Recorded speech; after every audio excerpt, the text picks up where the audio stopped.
दोस्तों नमस्कार, आदाब, सत श्री अकाल। उर्मिलेश संवाद के इस खास कार्यक्रम में आपका बहुत-बहुत स्वागत है। मैं हूं उर्मिलेश।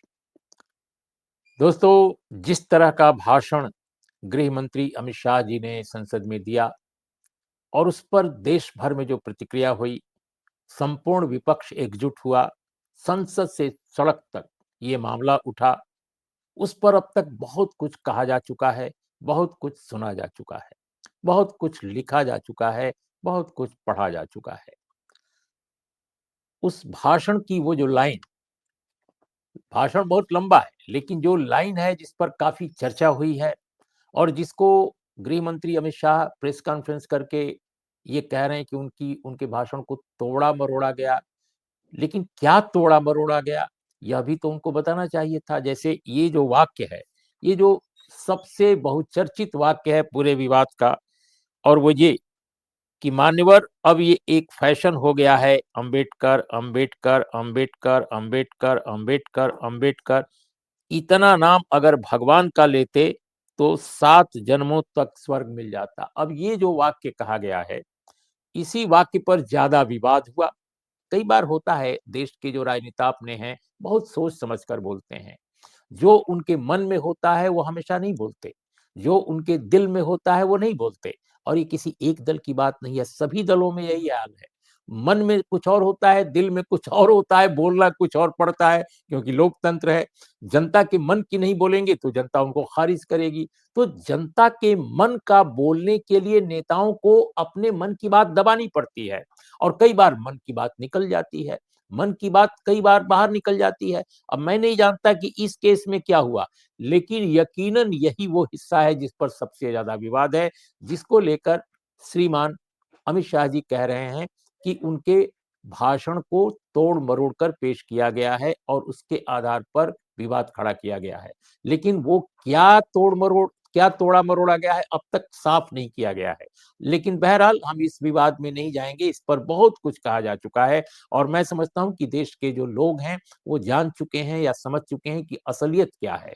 लेकिन दोस्तों, मैं एक दूसरी कहानी, एक दूसरे विषय पर आज मैं अपनी बात केंद्रित करूँगा, और जो अंबेडकर साहब और जो हिंदुत्ववादी संगठन हैं, उनके रिश्तों को लेकर है। किस तरह के रिश्ते हिंदुत्ववादी राजनीति के साथ डॉक्टर बी आर अम्बेडकर के थे, ये विवाद का विषय है। क्योंकि स्वयं अमित शाह जी कह रहे हैं, स्वयं प्रधानमंत्री मोदी कह रहे हैं कि बाबा साहब के बारे में तो कोई सोच भी नहीं सकता है इस देश में, खासकर बीजेपी में तो कोई नहीं सोच सकता। अमित शाह जी ने तो कहा कि भारतीय जनता पार्टी की जो राजनीतिक संस्कृति है उसमें कोई सपने में भी नहीं सोच सकता कि बाबा साहब का अपमान करेगा कोई व्यक्ति। बिल्कुल, उन्होंने कहा ये। और भी मोदी जी तो हमेशा ही कहते रहते हैं कि बाबा साहब आराध्य हैं, बाबा साहब वरेण्य हैं, बाबा साहब दिव्य हैं, बाबा साहब अलौकिक हैं। वो हमेशा उनकी तारीफ करते रहते हैं। अब हाल के वर्षों की ये बात है, इसके पहले तो कभी तारीफ नहीं सुनी रही होगी आपने। तो लेकिन दोस्तों, एक दौर था जब बाबा साहब जीवित थे, और जब बाबा साहब के साथ हिंदुत्ववादी संगठनों के से जो मुठभेड़ होती थी उनकी, वो कैसी होती थी, हम इन सभी विषयों पर आज बात करेंगे।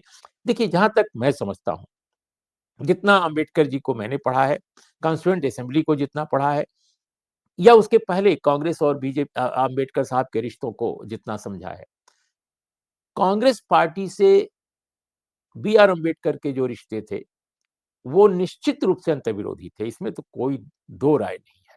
मत विरोध था, लेकिन संवाद भी था। संवाद, विचार विभेद, ये दोनों चीजें एक साथ थी। लेकिन दोस्तों, ये बात आज बताना बहुत जरूरी है कि हिंदुत्ववादी संगठनों से उनके जो रिश्ते थे, वो इस प्रकार के नहीं थे जिस तरह के कांग्रेस के थे।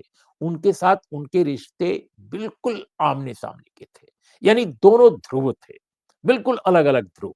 एक उत्तर तो एक दक्षिण, एक पूरब तो एक पश्चिम, बिल्कुल अलग अलग। तो उनके साथ डायलॉग की, सहयोग की, संवाद की, अंतर्विरोध की, जैस इस तरह के रिश्ते नहीं थे, जैसा कांग्रेस के साथ थे। वो बिल्कुल एंटागोनिस्टिक, बिल्कुल एकदम आमने-सामने के थे। एक यूँ कहा जा सकता है कि जिसके बीच में कोई आपस में तालमेल ना हो सके। अब आप देखिए कैसी ये शुरुआत होती है। अगर आप देखें उस समय के सबसे बड़े हिंदुत्ववादी नेता कौन थे? उस समय थे वीडी सावरकर।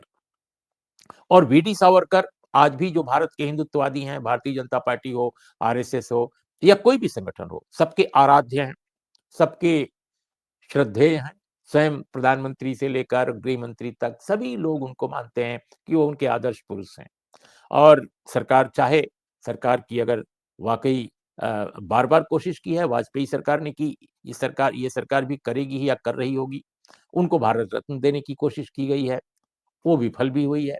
लेकिन आपको जानकर आश्चर्य होगा कि बाबा साहब भीमराव अंबेडकर और सावरकर के जो रिश्ते थे, बिल्कुल कॉन्ट्रडिक्टरी, दोनों एक अंतर्विरोधी व्यक्तित्व थे एक दूसरे के साथ। कोई इस तरह से रिजेक्ट किया है सावरकर की पूरी थीसिस को बाबा साहब भीमराव अंबेडकर ने कि जिसकी कल्पना नहीं की जा सकती। एकदम उसको ध्वस्त करके रख दिया है। जैसे टू नेशन थ्योरी, जो टू नेशन जो थीसिस लेकर आए, थ्योरी लेकर आए श्रीमान वीडी सावरकर, ये लोग समझते हैं कि टू नेशन थ्योरी केवल जिन्ना लेकर आए थे। जिन्ना से पहले टू नेशन थ्योरी लेकर आए थे सावरकर। और उसमें उनकी थ्योरी क्या थी? उनकी थी कि हिंदू और मुसलमान ये 2 राष्ट्र हैं। हिंदू और मुस्लिम ये 2 राष्ट्र हैं। ये दोनों राष्ट्र वो चाहते थे कि एक ही भौगोलिक इकाई के अंदर रहें। यानी एक ही मुल्क में ये 2 नेशन रहें, 2 राष्ट्र रहें। जैसा ऑस्ट्रिया में या इटली में एक ज़माने में हुआ करता था। तो वो ये कहते थे सावरकर। और सावरकर कहते थे कि इस्लाम को मानने वाले जो मुसलमान हैं यहाँ भारत में, उनको इस मुल्क में हिंदुओं के अधीनस्थ सहयोगी के रूप में रहना होगा। यानी हिंदू जो होंगे, वो अगर फर्स्ट क्लास सिटीज़न होंगे, तो ये फोर्थ क्लास सिटीज़न होंगे या थर्ड क्लास सिटीज़न होंगे।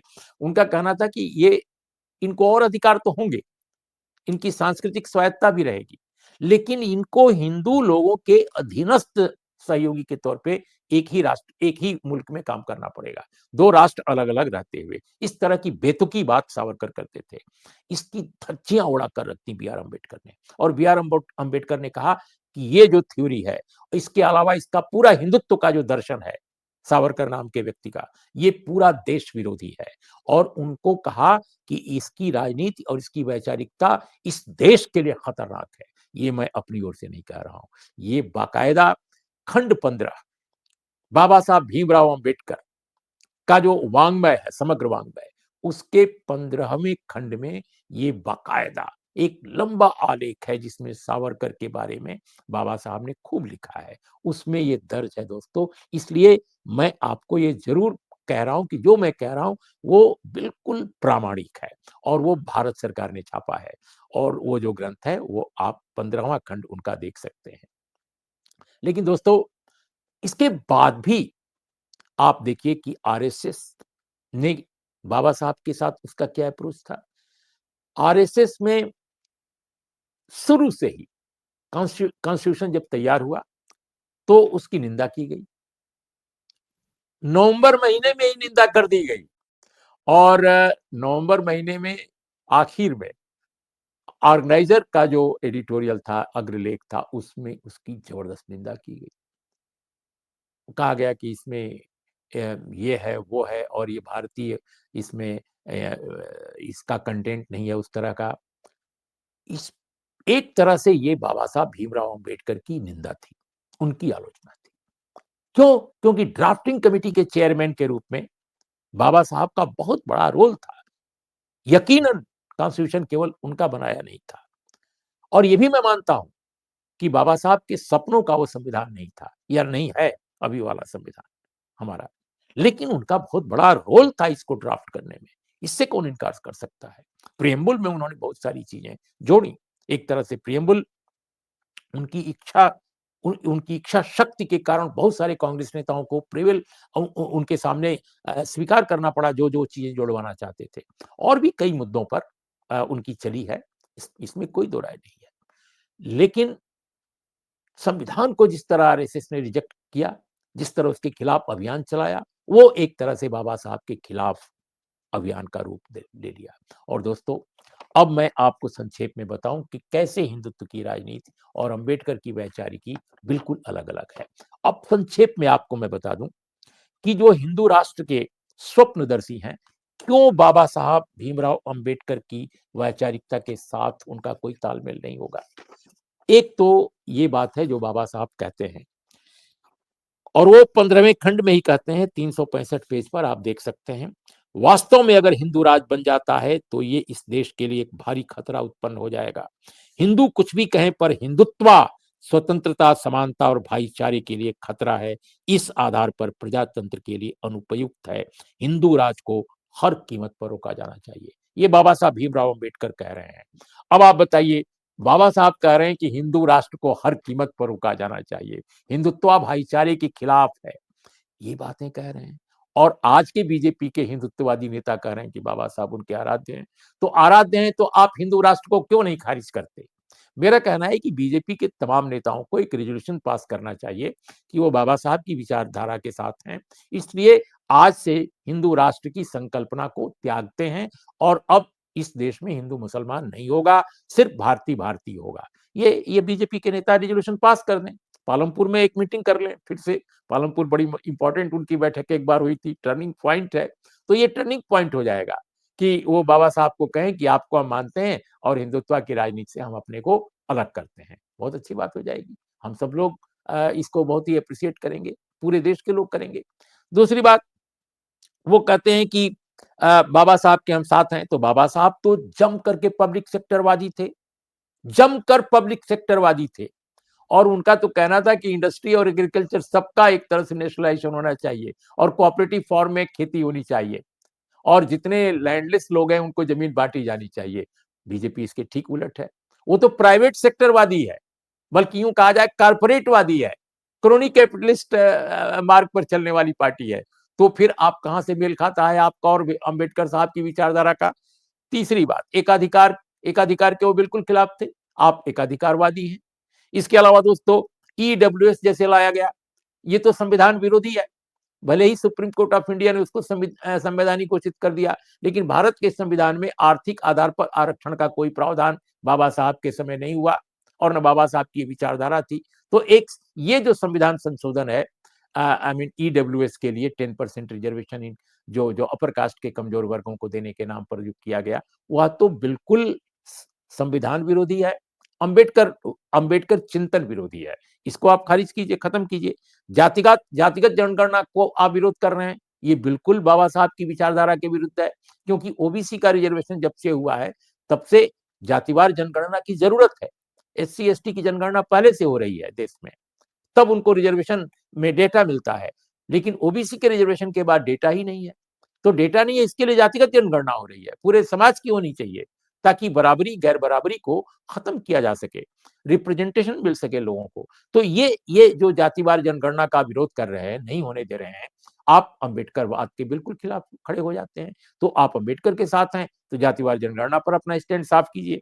इसके अलावा दोस्तों, एनएफएस, नॉट फाउंड सुटेबल, इस समय दलित, आदिवासी, ओबीसी कम्युनिटी के लोगों की सबसे बड़ी शिकायत इस सरकार से है कि जहां भी अपॉइंटमेंट के लिए जगह निकलती हैं सरकारी, खासकर यूनिवर्सिटीज में, कॉलेजेस में, वहां पर हर जगह नॉट फाउंड सुटेबल हो रहा है दलित, आदिवासी, ओबीसी के मामले में, और ओबीसी के मामले में सबसे ज्यादा हो रहा है। जबकि इस सरकार को चलाने वाले लोग कहते हैं कि इसका नेतृत्व एक ओबीसी के पास है। तो ओबीसी के पास है तो ओबीसी के साथ ऐसा क्यों हो रहा है?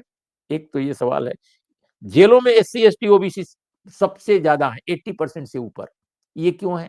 ये तो क्या बताता है कि उत्पीड़ित जो लोगों के लिबरेशन के लिए बाबा साहब ने आजीवन काम किया, आप उनको जेल में सड़ा रहे हैं। आपने स्टेन स्वामी को तो जेल में ही वो चले गए, अब आप उनको गिरफ्तार किए, वो जेल में ही उनकी मृत्यु हो गई। तो ये इस तरह के अनेक उदाहरण हैं, एक नहीं कई, अनेक उदाहरण हैं जिन जिन लोगों के साथ ऐसा हुआ।